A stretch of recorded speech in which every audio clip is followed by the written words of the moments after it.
I had always been fascinated by crime stories, but I never expected to find myself at the center of one. My name is Mark, and I was a patrol officer in a small town in the Midwest. The kind of place where everyone knows everyone, and nothing ever happens. Until it does. One fateful night, I was patrolling the streets when a call came in about a disturbance at an abandoned house on the outskirts of town. The old place had been a topic of local legend, rumored to be haunted. It had sat empty for years, slowly decaying, but now it seemed to have drawn attention for all the wrong reasons. When I arrived at the scene, my partner, Officer Jenkins, and I stepped out of the cruiser. The house loomed ahead, its broken windows staring at us like hollow eyes. The moonlight cast eerie shadows, making the place seem even more sinister. I remember the chill in the air, a feeling of unease creeping over me. We approached the front door, which hung loosely on its hinges. As we pushed it open, a creaking sound echoed through the night, sending shivers down my spine. The interior was dark and musty, the air thick with the scent of mildew. Our flashlights flickered against the walls, revealing peeling paint and remnants of furniture long forgotten. "Hello?" I called out, my voice trembling slightly. There was no response, just the sound of our footsteps echoing in the empty halls. We moved cautiously through the house, checking each room, half expecting to find a group of teenagers causing trouble or someone in need of help. Instead, what we found was far more unsettling. In one of the back rooms, we discovered a makeshift camp, blankets, food wrappers, and a small fire pit in the corner. "Looks like someone has been living here," Jenkins said, glancing around. Before we could investigate further, we heard a noise from upstairs. It was a soft thud, followed by a low whispering. My heart raced as we exchanged nervous glances. We had to check it out. As we climbed the staircase, the floorboards creaked under our weight. Each step felt like a countdown to something we weren't prepared for. We reached the landing and stood before a door that was slightly ajar. The whispering grew louder, sounding almost like a chant. "Do you hear that?" I whispered to Jenkins, who nodded, his face pale. I pushed the door open, and what we found inside will haunt me forever. A small group of people, 5 or 6, were gathered in a circle, their faces illuminated by the flickering light of candles. They were dressed in dark robes, and in the center of their circle was a small altar adorned with strange symbols. "What the hell is this?" Jenkins gasped, stepping back. The group turned to us, their eyes wide with shock. For a moment, time stood still. Then, without warning, they lunged for us, screaming in a language I couldn't understand. We stumbled back, trying to escape, but it was too late. They were upon us. We fought back, adrenaline pumping through our veins, but the numbers were against us. I managed to radio for backup, my voice shaky as I called for help. The words felt heavy, each syllable a desperate plea. "Officers under attack at the abandoned house. We need backup, now." As I spoke, I felt a sharp pain in my side. One of the robed figures had a knife, and they had caught me off guard. I gasped and stumbled back, falling to the ground. Jenkins was still fighting, but I could see the fear in his eyes. "Mark, get up," he shouted, but I could barely move. Just when I thought it was over, the sound of sirens pierced the night air. The group froze, their eyes darting toward the windows as blue and red lights flooded the room. Panic set in, and they scrambled for the exit, abandoning their ritual and leaving me and Jenkins behind. I could hear the commotion outside as backup arrived. Officers rushed in, weapons drawn, ready to confront whatever had taken place. They found us in the upstairs room, and I was quickly helped to my feet, blood seeping from my wound. "What happened?" one of the officers asked, his face a mask of concern. "There were people," I stammered, trying to catch my breath. "They were performing some kind of ritual." Jenkins and I were taken outside, where paramedics attended to my injury. As I sat on the curb, watching the chaos unfold, I felt a sense of disbelief wash over me. This was a small town, not a scene from a horror movie. In the days that followed, the investigation uncovered chilling details about the group. They were part of a cult that had been operating in secrecy, and the abandoned house was their gathering place. The police found evidence of their activities, sacrificial items, symbols painted on the walls, and more disturbing evidence that I dare not describe. As for me, the wound healed, but the memories never faded. I still hear the whispers in my dreams, the faces of those robed figures haunting my thoughts. I often drive past that house, now boarded up and covered in police tape. It serves as a grim reminder of the night that shattered my perception of reality. I never thought I would experience something so terrifying, something that would change my life forever. The silent witness of that night lingers in my mind, a story I carry with me, a dark chapter in my life as a police officer. And as I continue my duties, I can't shake the feeling that there are shadows lurking just out of sight, waiting for the next unsuspecting soul to stumble into their world.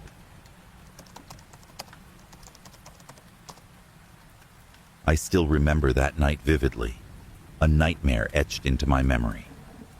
My name is Sarah, and I was a dispatcher for the local police department in a small town in the South. It was just another mundane evening, the kind where you could hear a pin drop, the radio crackling sporadically with routine calls. But as the clock struck midnight, the quiet was shattered by a call that would change everything. The voice on the other end was frantic, barely coherent. "Help! There's someone in my house. I can hear them moving around." I immediately punched in the address, my heart racing as I tried to gather more information. "Can you tell me where you are?"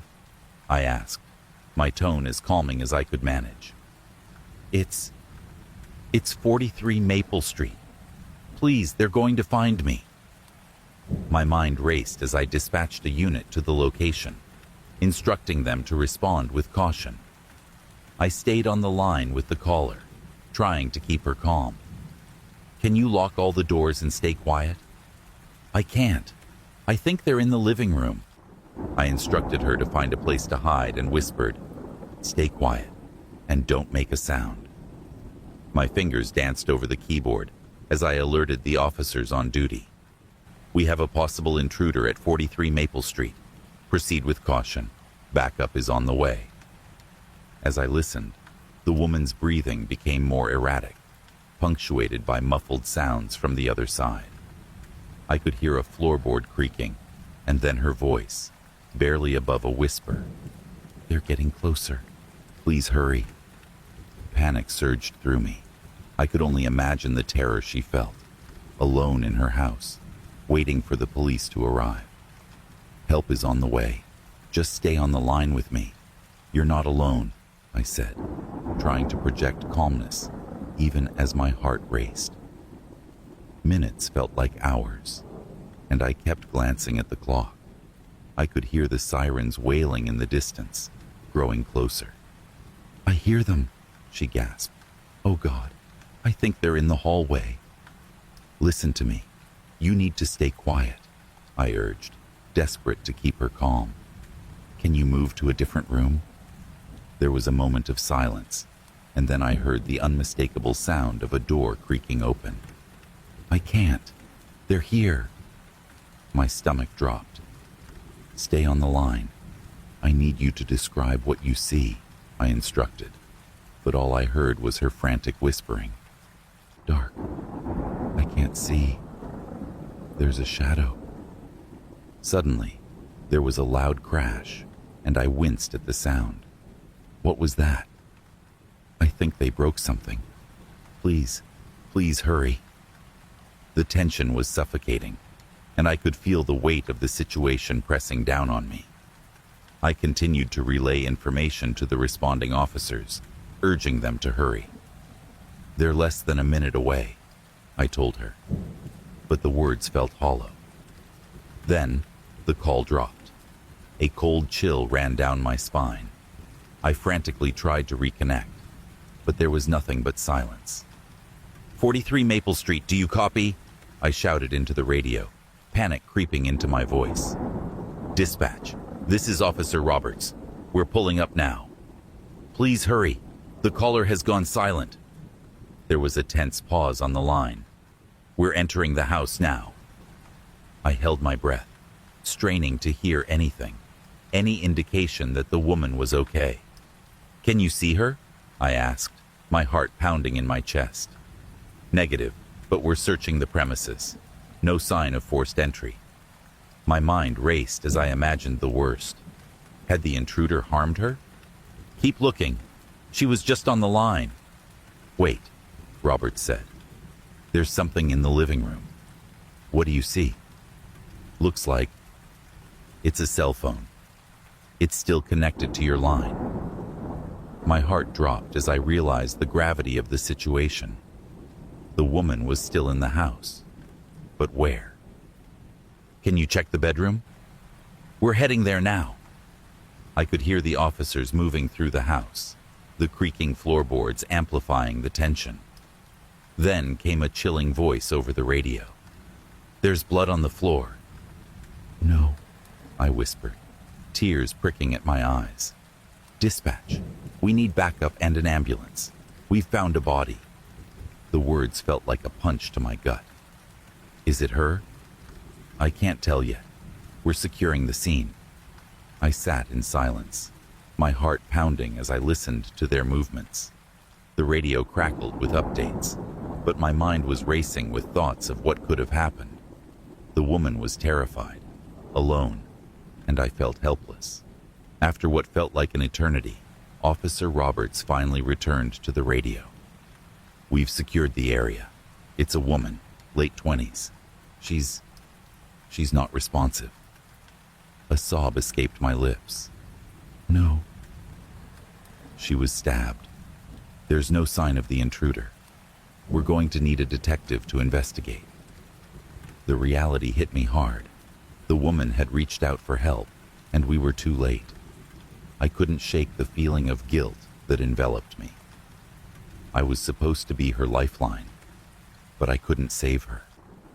The investigation that followed revealed that the woman had been stalked for weeks, her movements watched by someone who had made her life a living nightmare. The police were able to piece together the clues, but the pain of loss remained. Every night after that, I replayed that call in my mind. What could I have done differently? Could I have kept her on the line longer? Maybe if I had pushed harder, stayed more focused, she would have made it.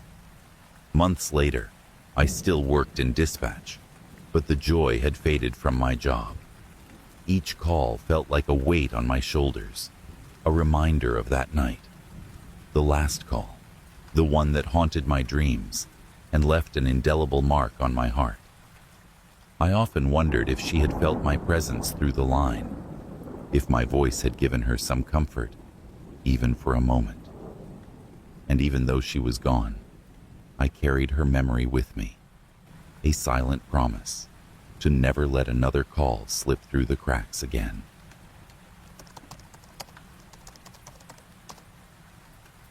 The night air was thick with mist, wrapping around the trees like a shroud as I drove down the narrow road that led to Hollow Creek. My name is Jake, and I was a deputy sheriff in this quiet town, a place where nothing ever happened, until it did. I had been called to investigate reports of strange noises coming from the old mill, a decrepit building that had stood abandoned for decades. As I approached the mill, my headlights cut through the fog, illuminating the dilapidated structure that loomed ahead. The building was a remnant of a bygone era, its weathered wood and rusting metal telling stories of years long past. The townsfolk often whispered about it, claiming it was haunted, but I never put much stock in ghost stories. I parked my cruiser and stepped out into the damp chill of the night. The air was eerily still, the only sound being the soft rustle of leaves and the distant hoot of an owl. As I made my way toward the entrance, I felt a strange sensation, as if I were being watched. Shaking off the feeling, I pushed the heavy door open, the creaking sound echoing in the darkness. Inside, the mill was a cavernous space, filled with shadows that danced across the walls. I flicked on my flashlight, the beam cutting through the darkness, revealing old machinery covered in dust. My instincts were on high alert, but I reminded myself that it was likely just kids playing pranks. "Hello?" I called out, my voice reverberating off the walls. No response. As I moved deeper into the mill, I noticed strange markings on the walls, scratches and symbols that looked like they had been carved recently. My heart began to race. I couldn't shake the feeling that something was off. Suddenly, a loud crash echoed from the upper level, sending adrenaline coursing through my veins. I quickly made my way to the staircase, my flashlight beam dancing on the steps as I climbed. Each creak of the wood beneath my feet felt like a warning. As I reached the top, I paused to catch my breath, the weight of the darkness pressing in around me. I scanned the area, my heart pounding in my chest. "Is anyone here?" I called again, but all I heard was silence. I stepped cautiously toward a large window that overlooked the creek. As I approached, I felt a sudden chill, as if the temperature had dropped dramatically. That's when I heard it, soft whispers, barely audible, weaving through the air like an unsettling melody. I turned my head, trying to locate the source, but the whispers seemed to come from everywhere and nowhere at once. "Hello?" I tried again, but my voice felt small and insignificant in the vast emptiness. Just then, my radio crackled to life. "Deputy Carter, do you copy?" It was Officer Miller, my partner. "I'm here," I responded, trying to keep my voice steady. "I think there might be something going on at the mill. I'm hearing strange noises. Stay alert, Jake. I'm on my way." As I waited, the whispers grew louder, morphing into frantic voices. I couldn't understand what they were saying, but the panic in their tone was palpable. It was as if they were warning me about something. I felt a sense of dread wash over me, my instincts screaming for me to leave. But before I could turn back, I heard a soft footstep behind me. I spun around, my flashlight illuminating a figure standing in the shadows. A woman, her face pale and drawn, her eyes wide with terror. "Help me!" she gasped, her voice barely above a whisper. "Who are you?" I asked, my heart racing. "They're coming for me!" she cried, her eyes darting around the room. "You have to help me!" "Where are they?" I demanded, trying to make sense of the situation. She pointed toward the stairs leading back down. "They're in the basement. You have to stop them." Before I could react, she turned and ran, disappearing into the darkness. I stood there, frozen, trying to process what had just happened. My mind raced with questions. Who was she? And what was in the basement? Just then, I heard a loud bang from below, followed by a cacophony of voices, angry, desperate, and filled with pain. My instincts kicked in, and I raced toward the staircase. I had to see what was happening. As I descended the stairs, the whispers grew louder, merging into a chaotic chorus of voices that echoed in my mind. I reached the bottom and pushed open the door to the basement, the hinges creaking in protest. What I found inside was unlike anything I could have imagined. The room was dimly lit by a single bulb swinging overhead, casting eerie shadows on the walls. In the center of the room, a group of people stood huddled together, their faces twisted in anguish. They were holding hands, chanting in a language I didn't understand, their eyes glazed over as if in a trance. "Stop," I shouted, drawing my weapon. "Get away from her." The group turned toward me, their eyes filled with a hollow emptiness. The woman I had seen earlier was lying on the ground, surrounded by flickering candles and strange symbols drawn in what looked like blood. "What are you doing?" I demanded, but the words fell on deaf ears. They continued to chant, their voices rising in intensity. I felt a wave of fear wash over me, but I couldn't back down. "I said let her go," I yelled, taking a step forward. At that moment, the chanting stopped. The group turned their gaze toward me, and I felt a cold chill creep down my spine. "You shouldn't have come here," one of them said, their voice hollow and echoing. "You cannot stop what is already in motion." Before I could react, they lunged at me, and chaos erupted. I fired my weapon, the sound echoing through the small room, but it only seemed to agitate them further. I stumbled back, trying to regain my footing as they surrounded me. In the chaos, I managed to push my way toward the woman, grabbing her and pulling her away from the circle.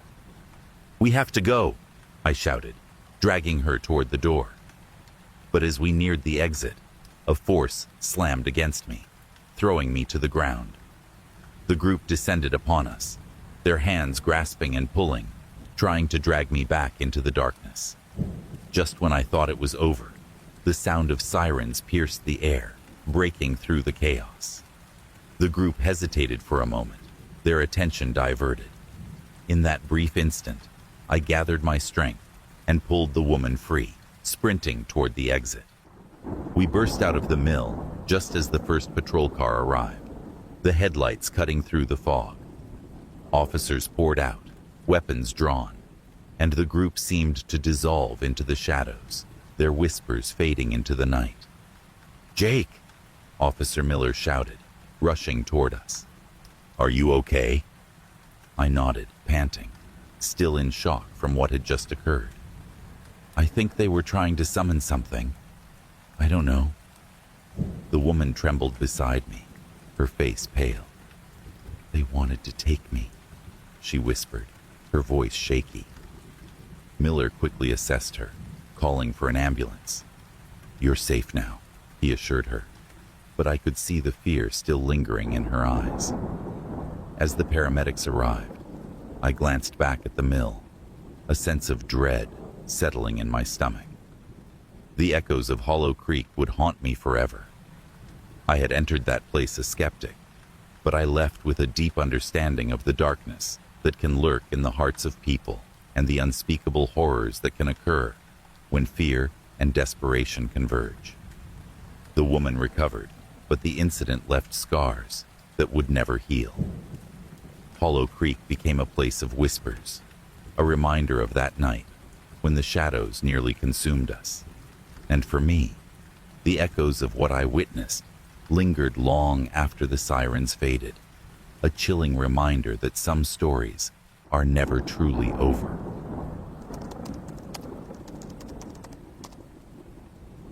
My name is Alex, and I spent several years as a police officer in a quiet suburban town.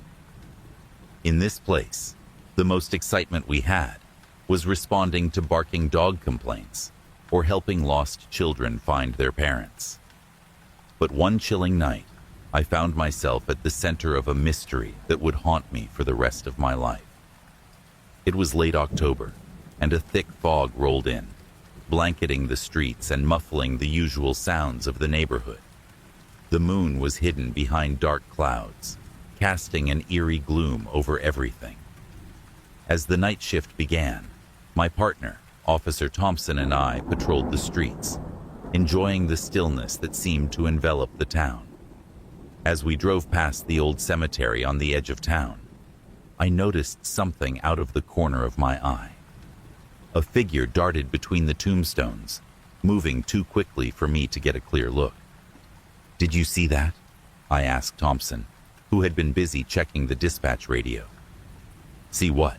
He replied, looking up just in time to catch a glimpse of the shadowy figure disappearing into the fog. There was someone back there, between the graves, I said, my curiosity piqued. Thompson shrugged. It's probably just some kids messing around. Let's keep going. But I couldn't shake the feeling that something was off. We decided to check the cemetery, reasoning that it was better to investigate than ignore it. As we parked the cruiser and stepped out, an unsettling silence enveloped us, the kind that makes your skin crawl.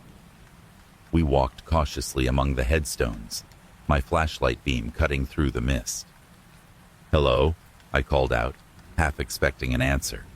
"Is anyone here?" Nothing, just the faint rustle of leaves and the distant sound of the wind. We continued deeper into the cemetery, the air growing colder with each step. As we moved further in, I noticed fresh footprints in the damp earth, small, almost childlike, leading toward a cluster of old gravestones.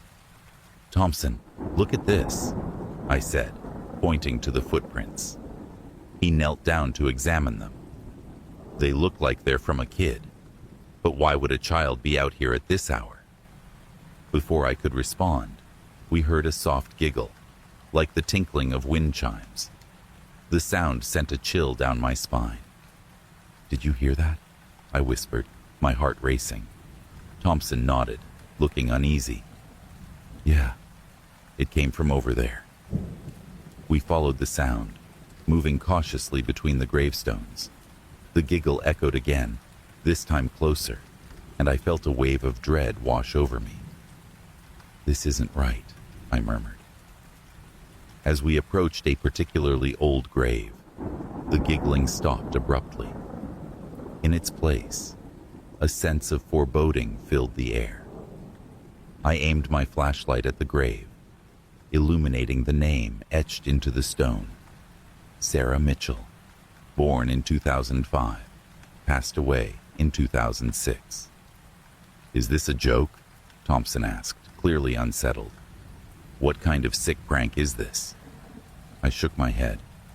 "I don't know, but it's not funny." Suddenly, we heard the sound of footsteps behind us, light and quick, as if someone was running. I turned, but there was nothing but mist. "Who's there?" I called out, my voice echoing in the silence. No answer. "Let's get out of here," Thompson suggested, glancing nervously around. As we turned to leave, I caught a glimpse of a small figure darting between the headstones, just out of the reach of my flashlight. "Wait! Stop!" I shouted, adrenaline surging through me. We chased after the figure, but it was fast, weaving through the graves with an agility I couldn't match. "It's a kid!" I yelled, urging Thompson to keep up. "We have to find them!" We pursued the figure deeper into the cemetery, but just as quickly as it had appeared, it vanished into the fog. I skidded to a halt, panting heavily. "Where did they go?"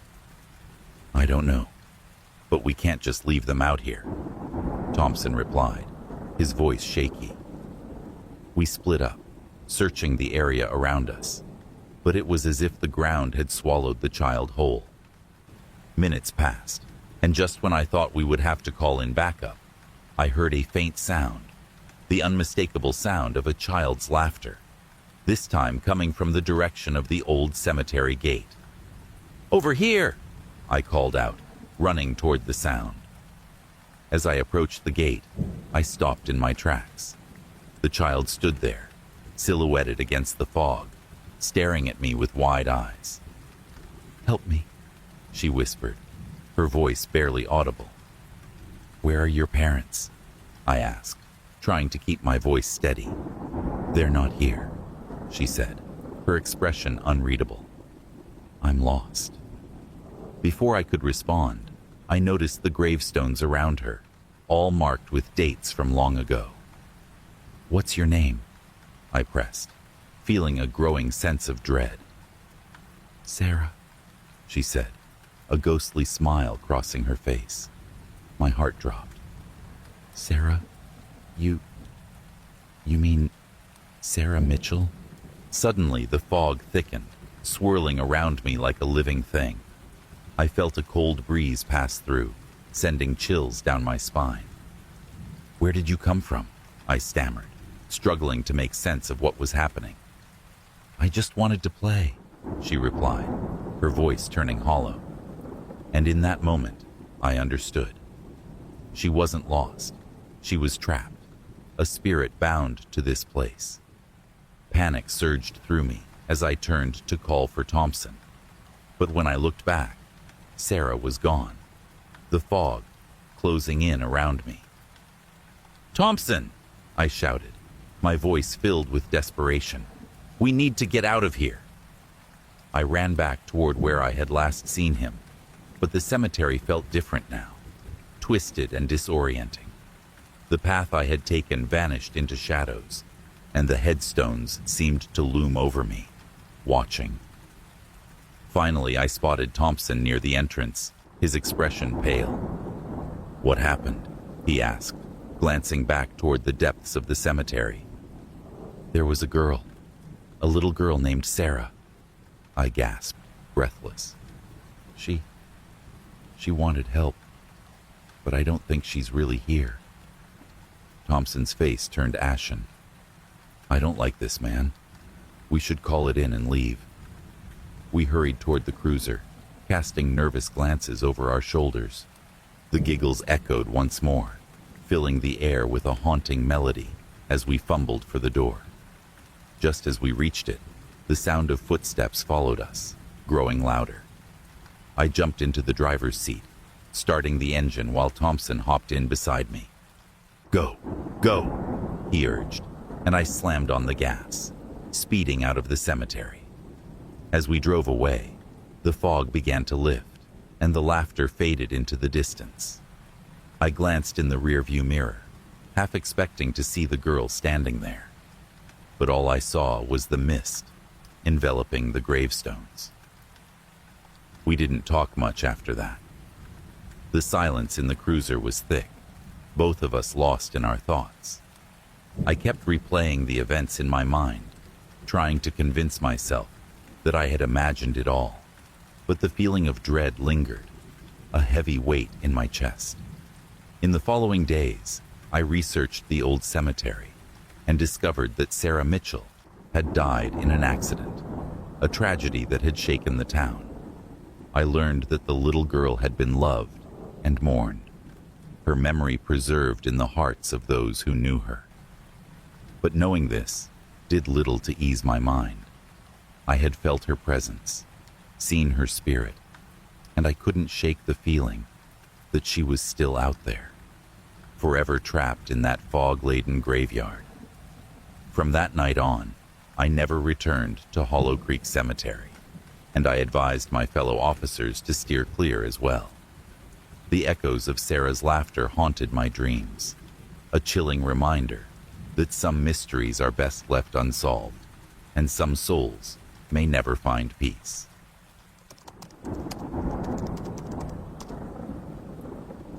I still remember the night vividly, even though it was over 5 years ago.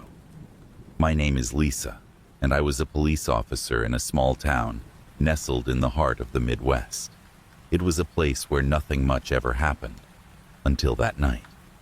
It was late October, the air crisp with the promise of winter.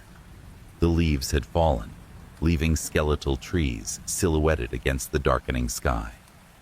My partner, Officer Davis, and I were finishing our shift, ready to call it a night. But just as we were about to head back to the station, dispatch called in a report of a disturbance on Elm Street. Looks like we have one more call, Davis said, a hint of frustration in his voice.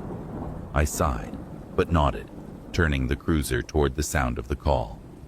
Elm Street was quiet, lined with old houses that looked like they belonged in a time long past.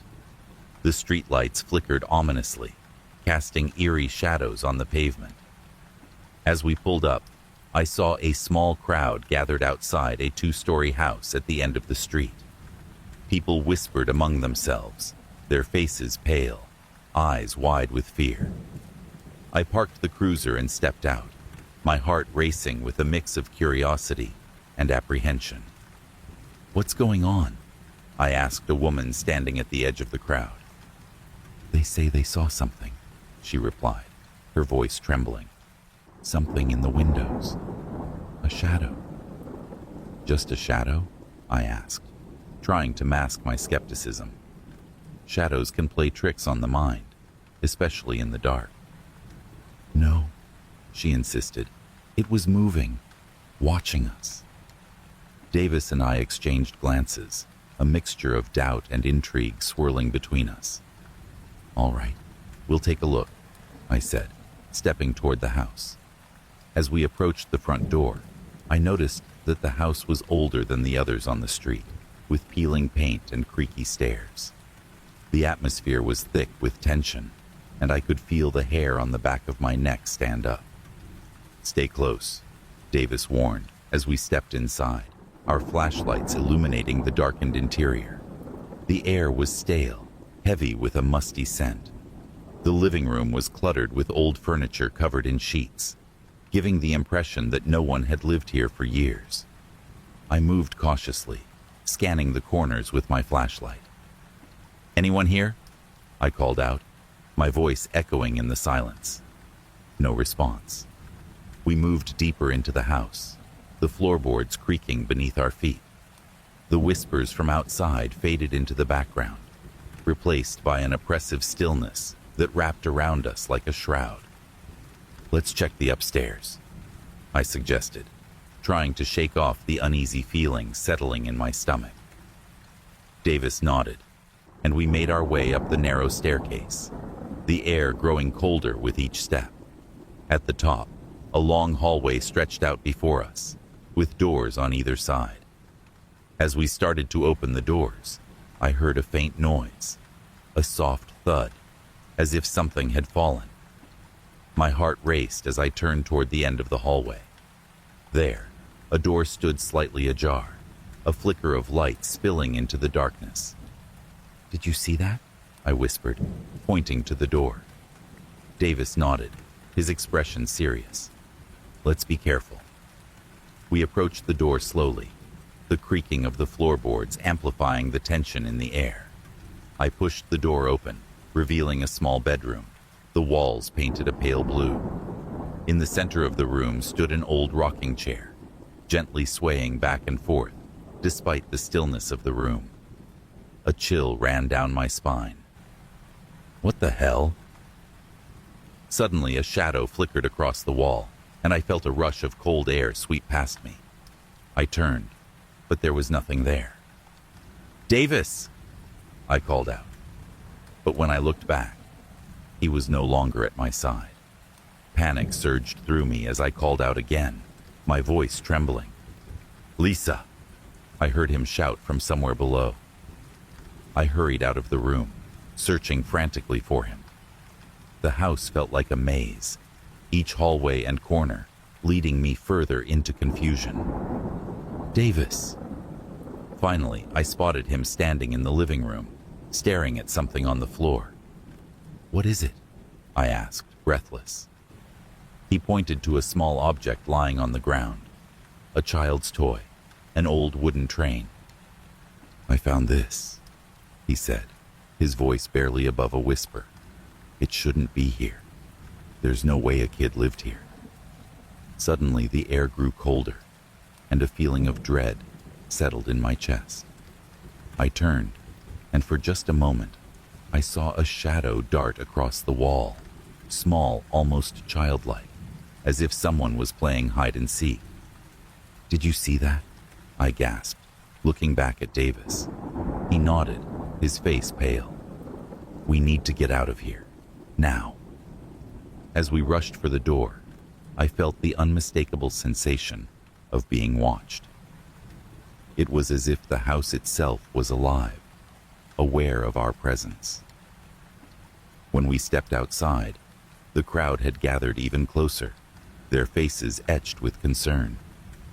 "What did you find?" someone asked, but I didn't have the words. We didn't see anything. Just an old house, I replied, forcing a calmness I didn't feel. Just then, a scream shattered the night. A woman in the crowd fell to her knees, pointing toward the window of the house. "Look," she cried.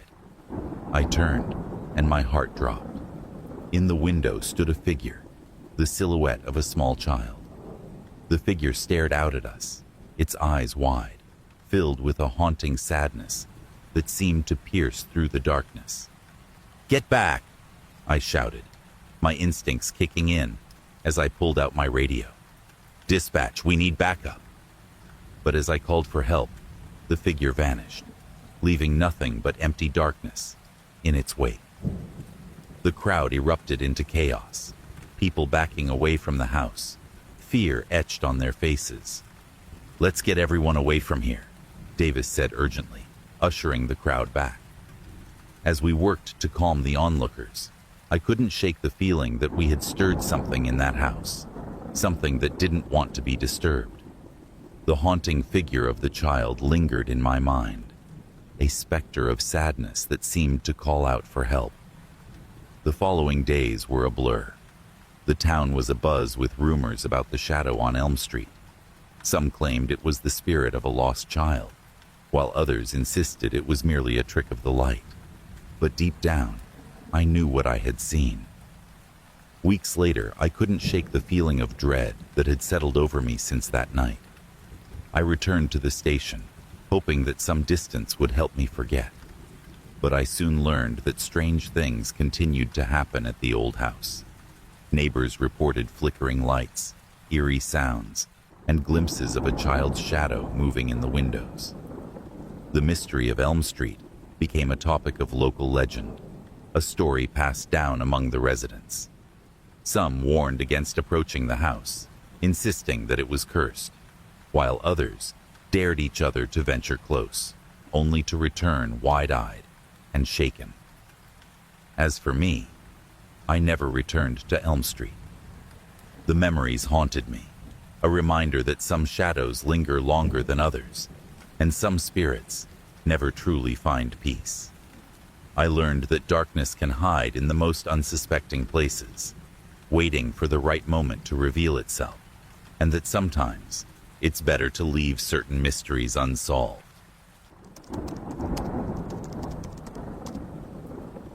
My name is Jake, and I was a police officer in a small town in Oregon, surrounded by dense forests and rugged mountains. Life in our town was usually quiet, but every now and then, something would happen that would remind us of the darkness that lurked just beneath the surface. One autumn evening, I encountered something that would change my perception of reality forever. It was a Friday night, and I was working the late shift with my partner, Officer Martinez. We had just finished a few routine traffic stops when dispatch received a call from a resident near Whispering Pines, a dense forest area known for its hiking trails and serene beauty. The caller reported strange noises and what sounded like children laughing in the woods late at night. "Kids should be home by now," Martinez muttered, rolling his eyes. "Let's check it out," I suggested. "You never know." We drove the cruiser to the edge of the forest, the trees towering like ancient sentinels. The moon cast a ghostly light through the branches, creating long shadows that danced in the wind. As we parked the cruiser, the air grew thick with tension, and an unsettling silence enveloped us. We exited the vehicle and walked toward the tree line, our flashlights cutting through the darkness. I shone my light into the woods, scanning the ground and the trees for any sign of life. "Hello?" I called out, but all I heard was the rustling of leaves. Suddenly, I heard it, a faint giggle carried by the wind. It was distant, almost playful, but it sent a chill down my spine. "Did you hear that?" I asked Martinez, my heart racing. "Yeah," he replied, his brow furrowed. "It's probably just some kids messing around. Let's go deeper." We followed the sound deeper into the woods, the darkness closing in around us. The further we went, the more pronounced the laughter became, echoing like a haunting melody.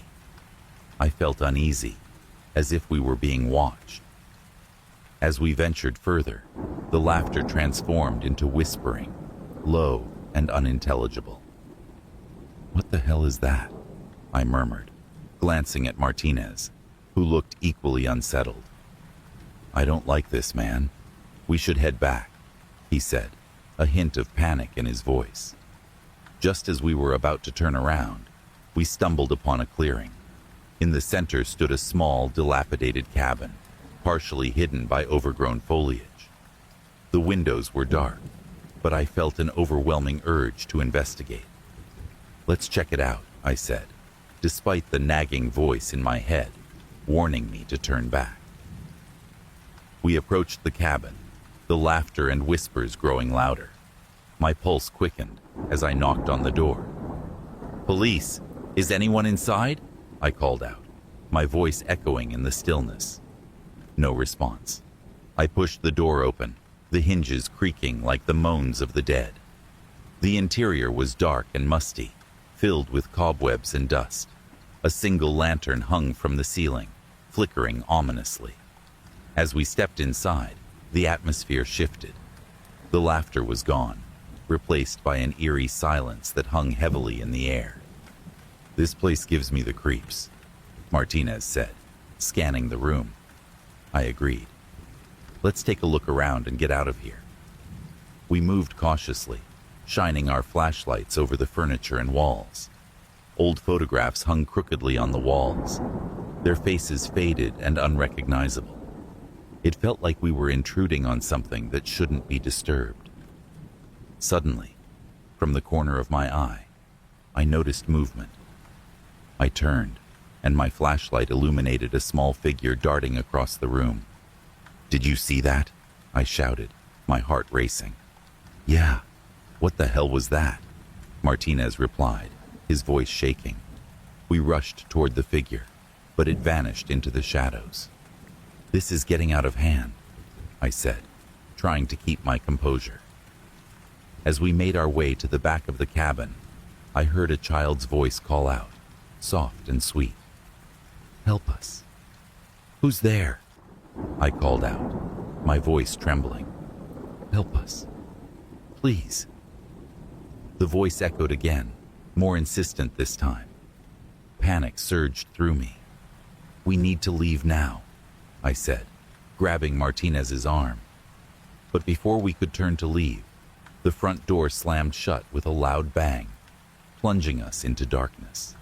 I felt a rush of cold air, and the whispering returned, louder than ever. "Let us out! Let us out!" The voices cried in unison, filling the room with a cacophony of despair.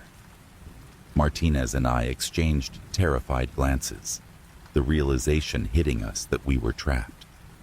"This can't be happening," he whispered, his voice barely audible over the chaos. I tried the door, but it wouldn't budge. "It's locked. What do we do?" Suddenly, the lantern flickered violently, casting shadows that danced around us.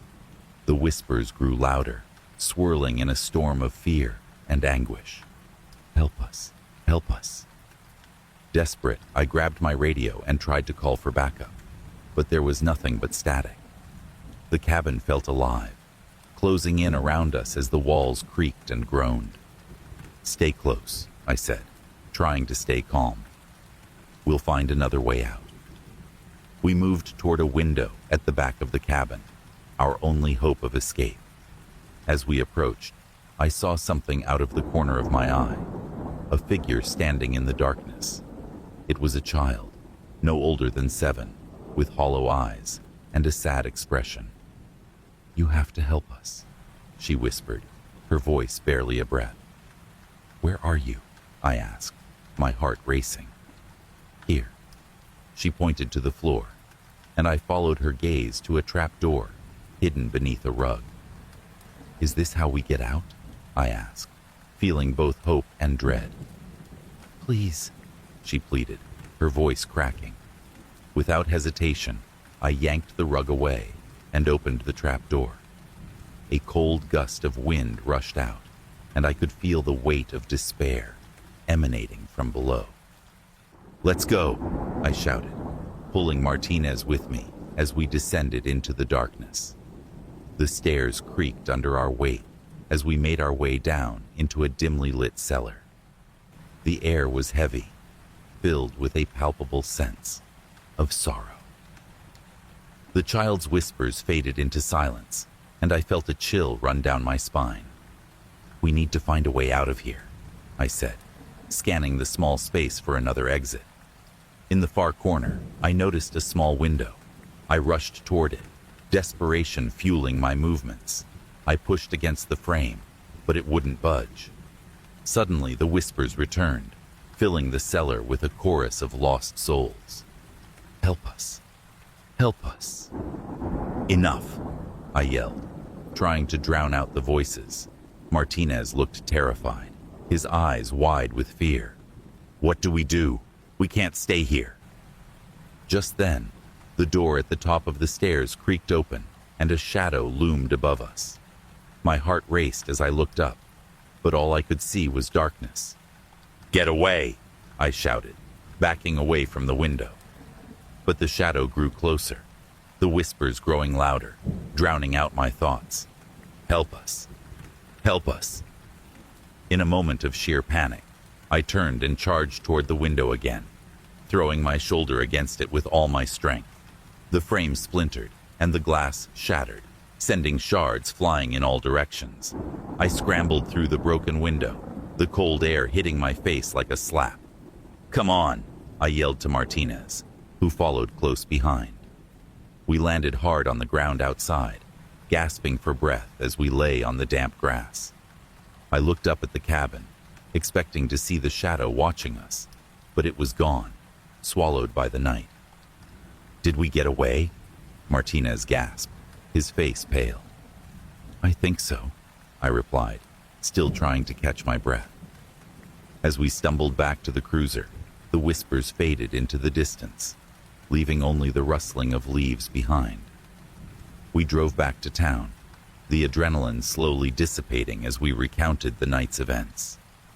It was a night I would never forget, a night that had revealed the darkness that lingered in the world, hidden just beyond the veil of our understanding. From that day on, the tale of Whispering Pines became a local legend, a warning to those who dared to venture too close to the forest at night. And for me, I learned that some places are better left undisturbed, their secrets hidden away, whispering softly in the dark.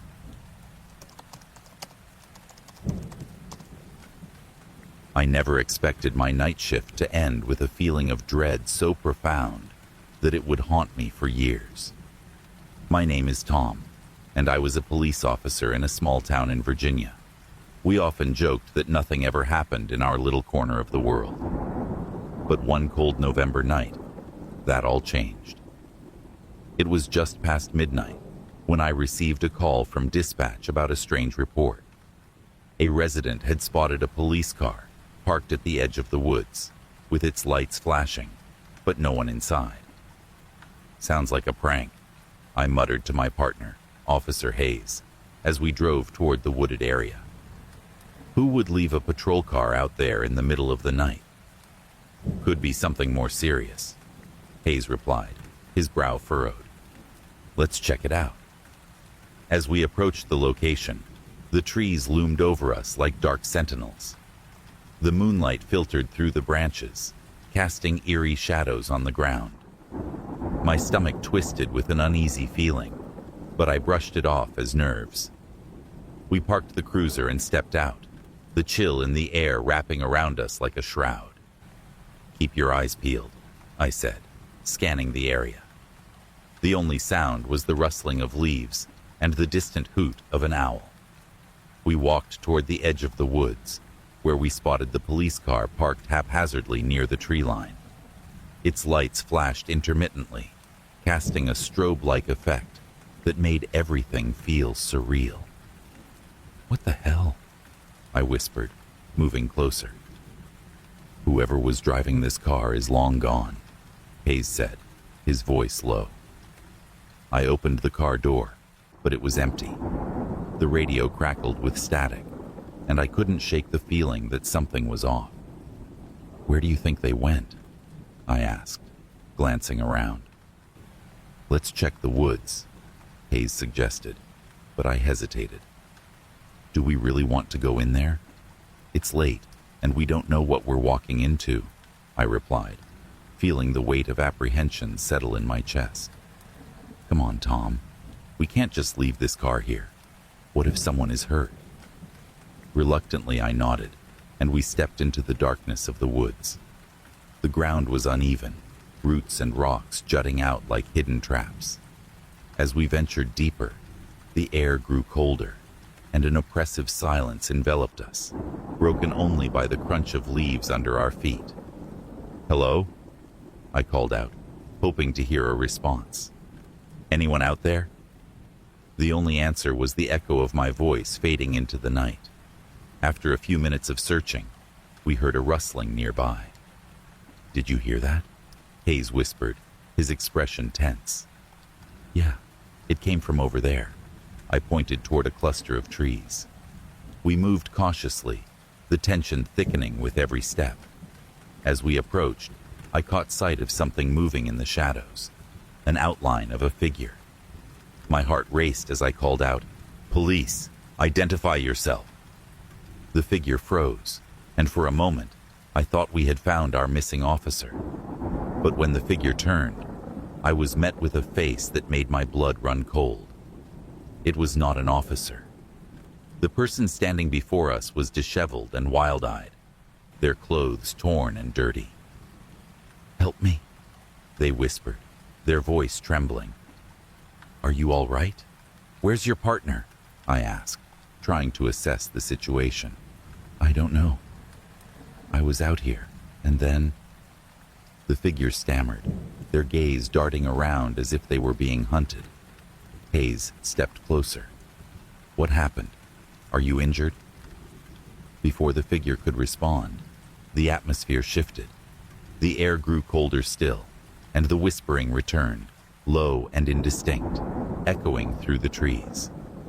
"Tom, we should get back," Hayes said, backing away slowly, but I felt compelled to stay. "Wait, what's your name?" I pressed, trying to connect with the frightened person. "Lily. I can't remember." "They're coming," she said, her voice rising in panic. "They want me." The shadows around us seemed to thicken, and I felt an overwhelming sense of dread wash over me. "Who wants you?" I asked, trying to keep my voice steady. Suddenly, the whispering grew louder, almost deafening. "Run! Run!" the voices cried in unison, echoing through the trees. Before I could react, Lily turned and sprinted deeper into the woods. "Wait!" I shouted, but she was already gone, swallowed by the darkness. "Tom, we need to go now," Hayes urged, his eyes wide with fear. I hesitated, torn between duty and the instinct to flee. "We can't just leave her." But as the whispers grew more frantic, I felt a cold hand grip my heart. I turned and ran, Hayes right behind me. The woods felt alive, the branches reaching out like skeletal fingers trying to hold us back. We stumbled through the underbrush, desperate to escape the suffocating darkness. The whispers morphed into a cacophony, drowning out everything else. "Help us! Help us!" As we neared the edge of the woods, I glanced back one last time, expecting to see Lily. But all I could see was darkness, and the whispers faded into an eerie silence. We burst out of the trees, collapsing onto the ground outside the cruiser, gasping for breath. The world felt surreal, as if we had just awakened from a nightmare. "Did that just happen?" I panted, my heart racing. "I don't know, man, but we're not going back in there," Hayes said, shaking his head. I nodded in agreement, my instincts screaming at me to get as far away as possible. We jumped into the cruiser, locking the doors and driving away from the haunted woods. Back at the station, we filed a report, but the night's events felt unreal. The next day, we returned to the woods with backup, hoping to find Lily and understand what had happened. But there was no sign of her, and the police car remained where we had left it. Weeks turned into months, but the incident never left my mind. The whispers haunted my dreams, and I often found myself staring into the dark woods, half expecting to see Lily standing there, pleading for help. Rumors began to circulate in town about the lost officer. Some claimed that Whispering Pines was cursed, haunted by the spirits of those who had vanished into its depths. Others said that the forest was a portal to another realm, a place where time and reality twisted together. I never spoke of that night to anyone except Hayes. We both knew the truth, and we both carried the burden of the lost officer with us. Even now, I can hear the whispers when the wind blows through the trees. And every autumn, when the nights grow long and dark, I find myself standing at the edge of the woods, wondering what really happened to Lily and what darkness still lurks within Whispering Pines. Some secrets are never meant to be uncovered, and some nights are better left undisturbed.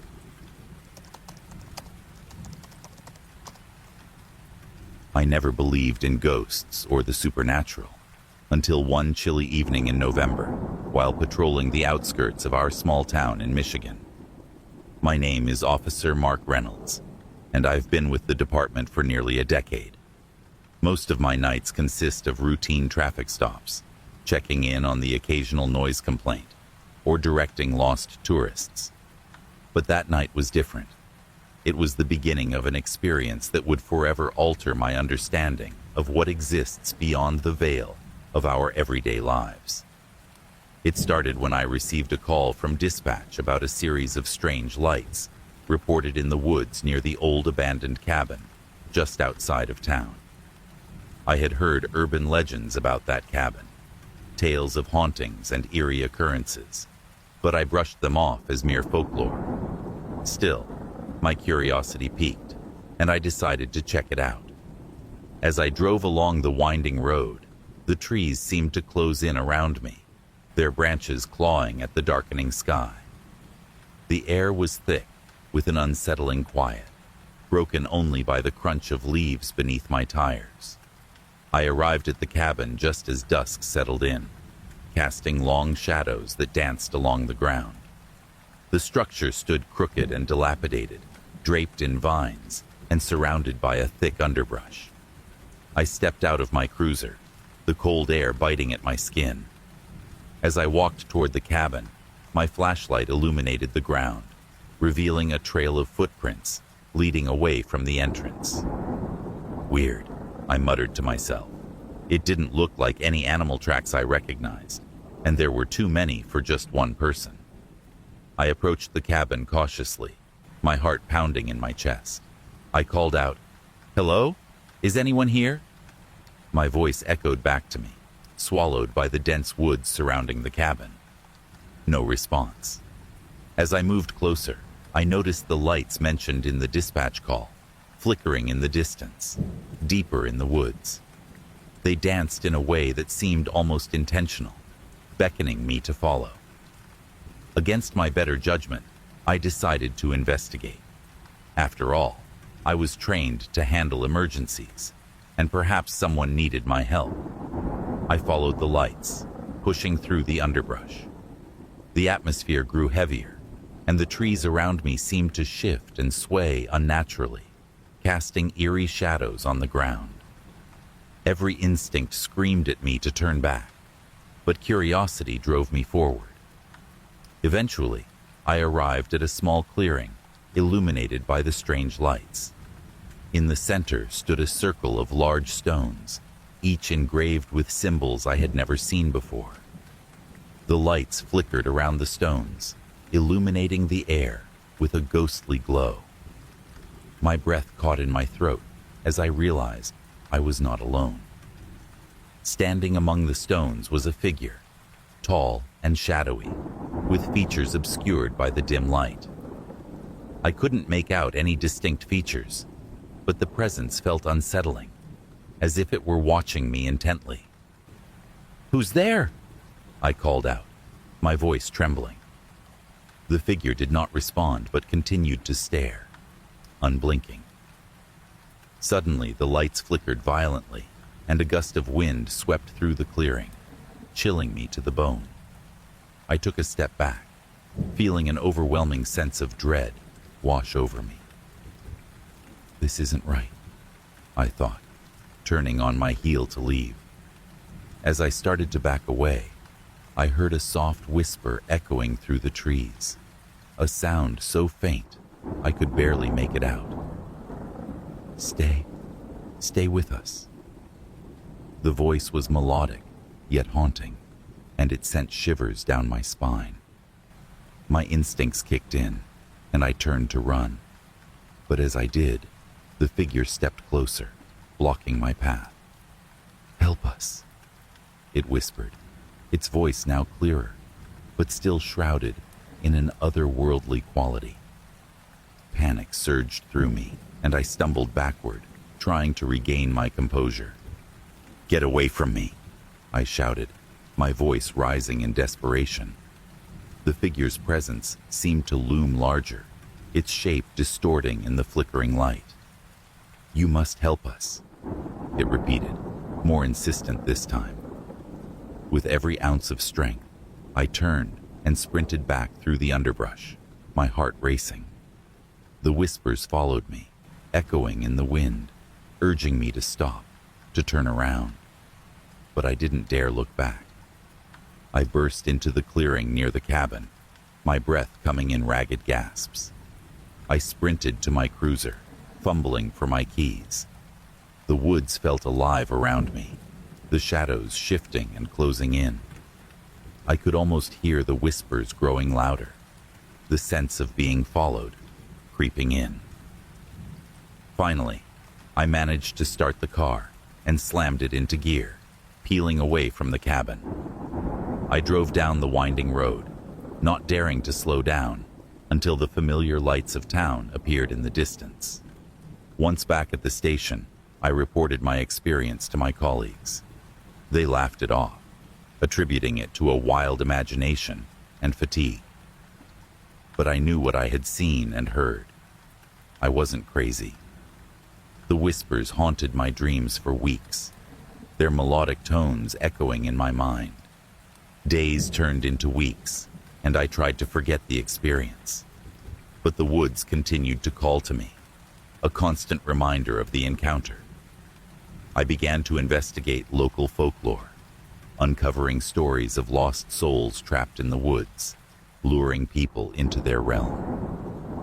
One evening, I decided to return to the cabin, determined to face my fears and understand what I had experienced.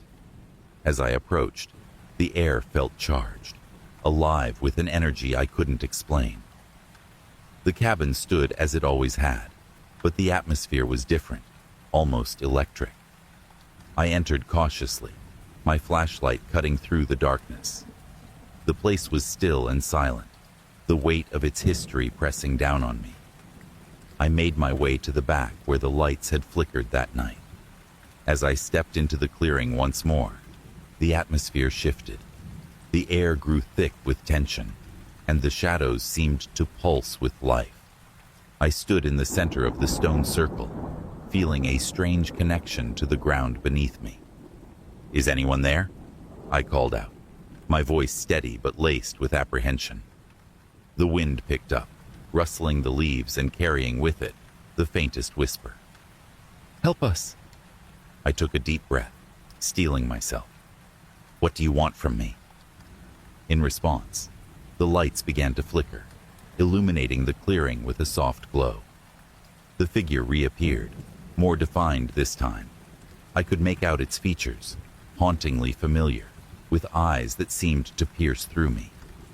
"Free us," it whispered, its voice a mix of longing and despair. "Free you from what?" I asked, my heart racing. "From the woods," from the darkness.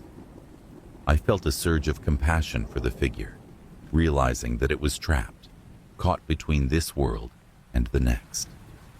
"How can I help?" I asked, desperation creeping into my voice. "Believe," it replied, and suddenly the lights intensified, blinding me for a moment. When my vision cleared, the figure had vanished, leaving only the cold, quiet woods around me. But I felt different, lighter, as if a weight had been lifted. I spent the next few weeks researching local legends and conducting rituals to honor those lost in the woods. Slowly, I felt the whispers fade, replaced by a serene silence. I never saw the figure again, but I could sense that I had helped in some small way. Now, every time I patrol the area, I feel a sense of peace. The woods no longer seem threatening, and the cabin stands as a reminder of what lies beyond our understanding. I still think about that night, the encounter that changed everything for me. I've learned that there are things in this world we can't explain, forces beyond our comprehension. Sometimes, all it takes is a little belief to free those who are trapped. And sometimes, the darkest places hold the most profound truths.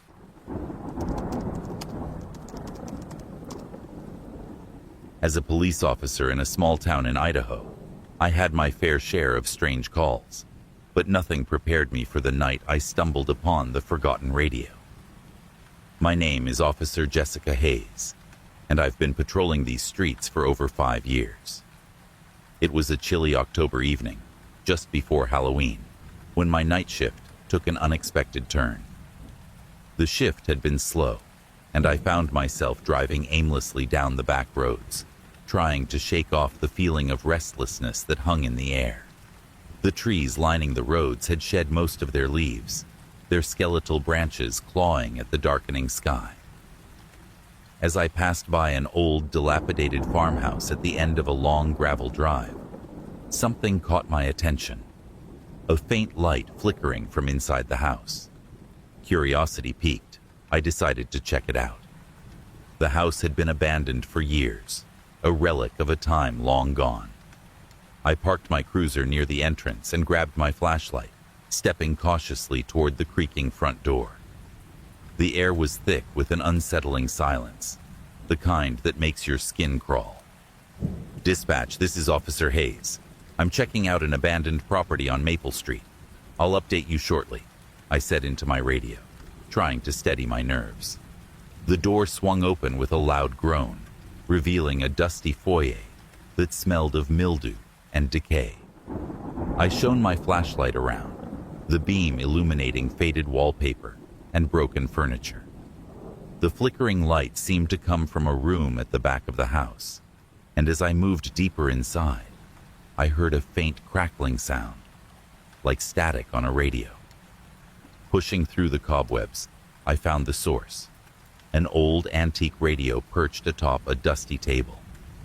Its dial was set to a frequency I couldn't quite make out, but it was clear that it was somehow still functional. The light flickered again, and I felt a chill run down my spine.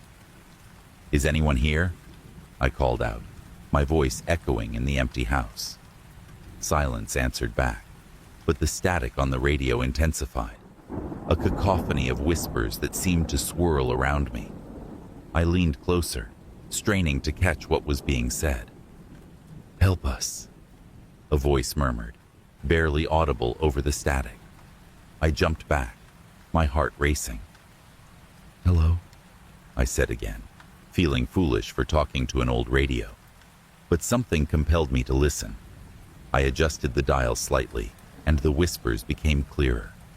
"Please, find us."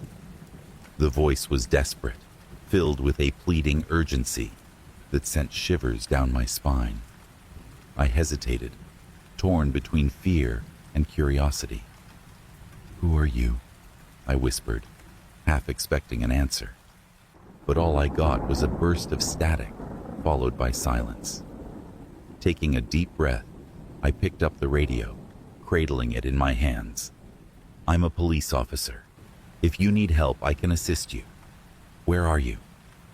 The radio crackled again, and I could swear I heard faint cries, echoes of anguish that reverberated in my mind.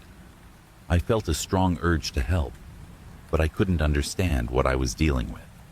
In a moment of determination, I decided to find out more. I began to search the house, calling out into the empty rooms, hoping for a response.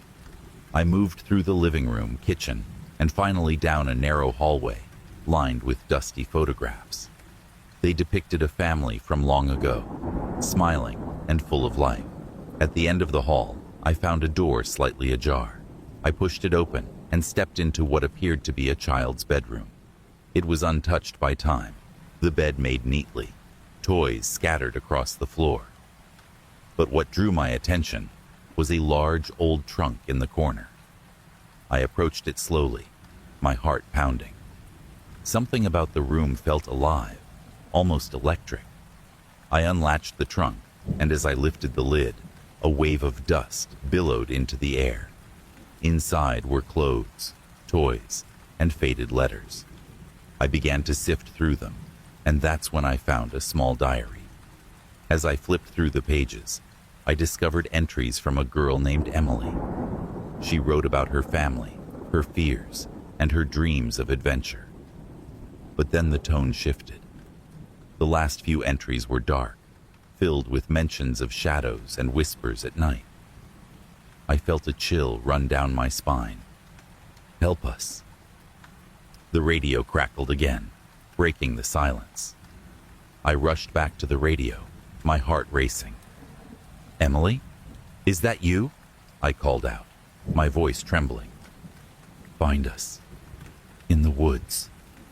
The voice whispered, filled with despair. Without thinking, I grabbed my radio and headed back outside. The chilling night air hit me like a wave as I made my way to my cruiser. I had to investigate further. The mention of the woods echoed in my mind. There was an old forest nearby that had its share of stories and legends. As I drove toward the woods, I felt an overwhelming sense of urgency. The whispers from the radio had become more frantic, urging me to hurry. I parked at the edge of the forest, the trees looming like dark sentinels. Taking a deep breath, I stepped into the woods, following a narrow path that seemed to beckon me deeper. The air was thick with fog, swirling around my ankles as I ventured further into the unknown. The whispers grew louder, echoing through the trees. Help us. Please. I felt a pull, guiding me deeper until I stumbled upon a small clearing. At its center was an ancient oak tree, its gnarled roots twisting above the ground. It felt significant, as if it held secrets of its own. Emily, I called out, my voice shaking. Where are you? Suddenly, the air around me shifted, and I felt a cold breeze whip through the clearing. The whispers crescendoed into a deafening roar, drowning out my thoughts. Panic set in as I stumbled backward, trying to regain my bearings. Then, from the darkness, I saw them, figures emerging from the shadows. They were children, their faces pale and filled with sorrow. I felt my heart drop. Help us, they echoed, their voices a haunting chorus. Who are you? I asked, trembling. What happened to you? We're trapped, one of the girls said, her voice filled with desperation. We can't leave this place. I took a step closer, realizing that they were the spirits of the children who once lived in the house, the very children Emily had written about. How can I help you? I asked, my voice filled with determination. You have to remember us, the girl said, her eyes glistening with tears. You have to set us free. The whispers swirled around me, growing more intense. I felt a surge of energy in the air, as if the spirits were feeding off my resolve. I promise I will help you, I said, my heart racing. The children nodded, their forms flickering like candle flames. I took a deep breath and began to speak their names aloud, recalling the stories I had read in Emily's diary. As I did, I could feel the air shift, the energy in the clearing pulsating with life. Emily, Sarah, Jacob, and Lily, I called out, my voice growing stronger. I remember you. With each name, the whispers grew softer, the children's forms becoming clearer. I felt their presence surrounding me, filling the air with warmth. Thank you, they whispered, their voices harmonizing into a soothing melody. Suddenly, a blinding light enveloped the clearing, and I shielded my eyes. When I looked again, the children were gone, leaving only the ancient oak behind. The air felt lighter, as if a weight had been lifted. I stumbled back, overwhelmed by what had just happened. I had helped them find peace. I turned to leave the woods, the whispers now replaced by a gentle rustling of leaves. As I made my way back to my cruiser, the first light of dawn broke through the trees, casting a golden hue over everything. I felt a sense of relief wash over me, a profound understanding of what I had experienced. Back at the station, I reported everything to my sergeant, who listened with a skeptical smile. But deep down, I knew what had happened was real. The forgotten radio, the children's whispers, and the energy of the woods would forever be etched in my memory. From that day on, I made it my mission to remember Emily and her friends, ensuring their story wouldn't be forgotten. Sometimes, the echoes of the past call out to us for a reason, reminding us of the bonds that connect us, even beyond the grave. And sometimes, we are given the chance to help those who cannot help themselves, to bring light to the shadows that linger in forgotten places. My name is Officer Daniel Graves, and I've been a member of the local police department in a small town in Kentucky for over 7 years. I've encountered my share of oddities during my time on the force, but nothing could have prepared me for the night that would change everything. It was late October, just a few days before Halloween, when I received a dispatch call that would haunt me for the rest of my life. The radio crackled to life, the voice of dispatch breaking through the stillness of the night. Officer Graves, we've received a 911 call from an unknown number. The caller sounds distressed but hasn't responded to our questions. They're located somewhere near the old Collins farmhouse. The Collins farmhouse was an abandoned property on the outskirts of town, long rumored to be haunted. The stories varied. Some said it was the site of a tragic accident, while others spoke of dark rituals performed in the woods nearby. Despite the tales, I'd never encountered anything out of the ordinary during my shifts. Still, I couldn't shake the feeling that something was off about this call. "Copy that, dispatch. I'll check it out," I replied, trying to keep my voice steady. As I drove toward the farmhouse, I felt a strange mix of curiosity and dread. The night was unusually quiet, the moon casting a ghostly glow over the landscape. My headlights illuminated the dirt road, revealing the overgrown weeds and neglected fences that lined the property.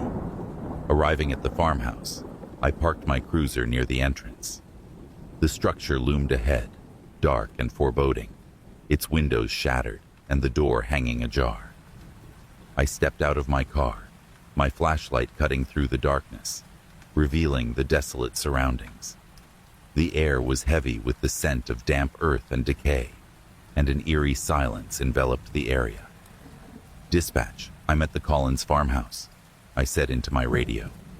"I'm going to check inside." I approached the front door, my heart pounding in my chest. "Hello?" I called out, my voice echoing back to me. There was no response, just the rustling of leaves in the wind. I stepped over the threshold, crossing into the dimly lit interior. Dust motes danced in the beam of my flashlight as I scanned the room. The air felt charged, and a shiver ran down my spine. I moved cautiously, my instincts on high alert. As I made my way through the living room, I noticed a small table in the corner, its surface covered in faded photographs. I stepped closer, recognizing the faces of the Collins family, long gone, but forever preserved in their smiles. Suddenly, my radio crackled again, breaking the silence. "Officer Graves, are you there?" It was dispatch, their voice laced with urgency. "We're still trying to reach the caller.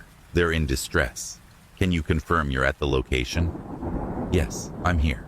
I'll try to find the source of the call," I replied, my gaze still fixed on the photographs. I turned to leave the room when a strange sound echoed from the upstairs, an unmistakable thud, followed by a soft, desperate cry. "Help me, please." My heart raced as I climbed the creaking staircase, the wood groaning beneath my weight. I reached the top and stepped into a dark hallway. The cries grew louder, echoing from a room at the end. "Help me!" The voice was frantic, filled with fear. I moved toward the door, feeling a strange pull. "I'm coming," I shouted, my pulse quickening.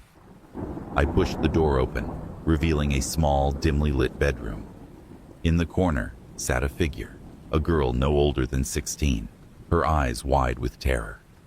She was trembling, her clothes dirty and torn, as if she had been hiding from something. "Are you okay? What happened?" I asked, my concern intensifying. "I don't know. I was just playing with my friends near the woods, and then I got lost," she cried, her voice cracking. "Please help me. They're coming for me." "Who's coming?" I asked, scanning the room for any signs of danger. "They won't stop. They want to take me," she gasped, looking toward the window as if she could sense something lurking outside. I stepped closer, trying to reassure her. "You're safe now. I'm a police officer, and I'm here to help. Let's get you out of here." Just as I reached for her, the lights flickered, plunging the room into darkness for a brief moment. When the light returned, the girl was gone, leaving only a faint, lingering chill in the air. My stomach dropped, panic coursing through me.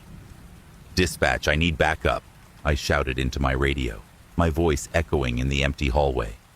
"I think something is wrong here." "Officer Graves, what's happening? Do you need medical assistance?" Dispatch replied, their tone turning serious. "I'm not sure," I stammered, trying to process what had just happened. "I saw a girl. She was scared.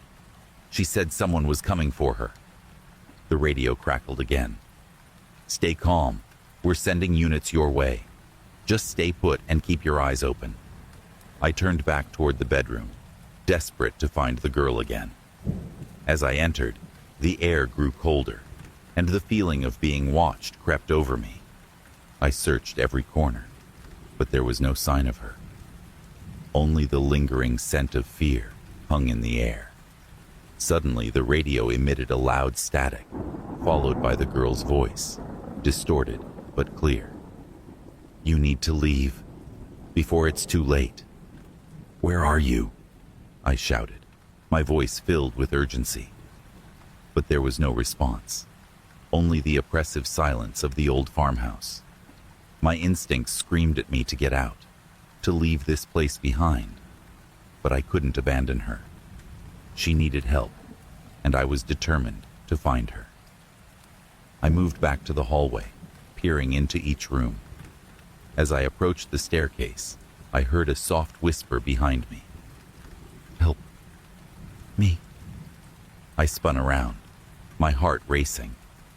The girl stood there again, her expression a mix of fear and urgency. "You have to go. They're coming." I reached out for her, desperate to understand. "Who's coming? I can help you." But just then, the floor beneath me creaked ominously, and the shadows in the hallway deepened. I felt an overwhelming sense of dread wash over me. "Get out! Now!" she screamed, her voice filled with terror. In that moment, Instinct took over. I turned and sprinted down the stairs, my feet pounding against the wood. I could hear something behind me, a low growl that sent chills down my spine.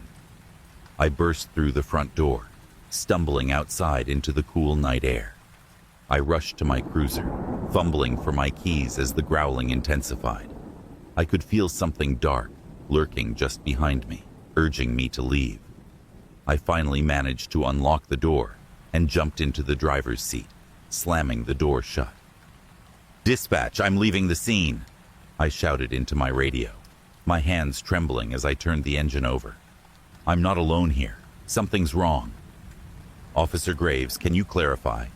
What's happening?" Dispatch replied, their concern palpable. "I saw the girl. She's in danger," I yelled, my voice cracking. "I don't know what's chasing me, but it's not human." The engine roared to life, and I slammed the gear shift into drive, speeding away from the farmhouse. The oppressive darkness of the woods closed in around me, and I could have sworn I heard the girl's voice fading in the wind. "Help me." I didn't stop until I reached the edge of town, my heart still racing. I parked outside the station, still reeling from the experience. My fellow officers gathered around as I stumbled out of the car, shaking with adrenaline. "Graves, what happened?" one of them asked, concern etched on his face. "I don't know," I replied, trying to catch my breath. "I saw a girl in the farmhouse. She was scared, and something was chasing her. I think she needs our help." My colleagues exchanged skeptical glances, but I could see the unease in their eyes. I knew what I had seen was real, and I had to convince them to help me. "I have to go back," I insisted. "We can't leave her there." Reluctantly, a small group of officers agreed to accompany me back to the Collins farmhouse. As we approached, the air grew thick with tension. The moon hung low in the sky, casting eerie shadows across the landscape. We entered the farmhouse together, my heart pounding in my chest. I led the way to the bedroom, where I had last seen the girl. As we stepped inside, the room felt different, heavier, as if the air was charged with electricity. "Do you see her?" one of the officers asked, looking around nervously. "No," I whispered, fear gnawing at my insides. "But she was here, I swear it." Just then, the radio on my belt crackled to life. "Officer Graves, are you there? We're getting reports of strange activity near the farmhouse. Can you confirm?" I grabbed the radio, my heart racing. "Yes, dispatch, I'm here. We need to get the girl out of here. She's in danger." Suddenly, the lights flickered, plunging the room into darkness. The whispers returned, swirling around us, growing louder and more frantic. "Help us." I felt the hair on the back of my neck stand on end. The officers around me shifted uneasily, their faces pale as they tried to make sense of what was happening. "Stay together," I shouted, but the whispers intensified, drowning out my voice. I could feel the temperature drop, the air becoming thick and oppressive. "Let's get out of here," one of the officers shouted, panic rising in his voice. We turned to leave, but the door slammed shut, trapping us inside. The walls seemed to close in, and the whispers morphed into screams, a cacophony of anguish and despair. "Help us!" The girl's voice echoed through the room, filled with sorrow. "We have to break the door," another officer yelled, rushing toward it. As we struggled against the door, the air crackled with energy, and I could see shadows forming around us. I felt the weight of their sadness, their pain, and I knew that we had to find a way to help them. "Emily," I shouted, desperate to reach the girl. "We're here to help you. Just tell us how." The screams faded, replaced by a haunting silence. I could feel the shadows shifting, swirling around us. In that moment, I realized that we needed to acknowledge their pain, to understand their suffering. "We believe you. We're here," I called out, my voice steady. "We won't leave you behind." The shadows stilled, and for a moment, I felt a connection, an understanding that transcended time and space. "You're not alone," I whispered, my heart filled with compassion.